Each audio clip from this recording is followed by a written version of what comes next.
আপনারা তো জানেন আজকে আমাদের দেশনেত্রী বেগম খালেদা জিয়ার মর্নিং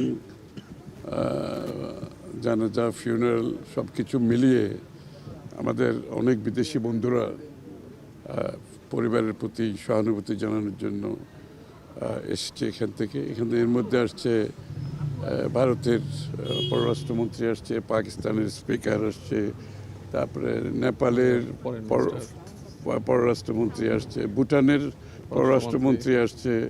তারপরে মালদ্বীপের সিনিয়র এডুকেশন মিনিস্টার আসছেন, তারপরে শ্রীলঙ্কার ফরেন মিনিস্টার আসছেন। সব দেশে মানে সার্ক কান্ট্রি, সাউথ এশিয়ার সব দেশ রিপ্রেজেন্টেড হয়েছে এবং সিনিয়র মিনিস্টার লেভেলের সবাই আসছে, যারা আসছে সিনিয়র মিনিস্টার লেভেলে আসছেন।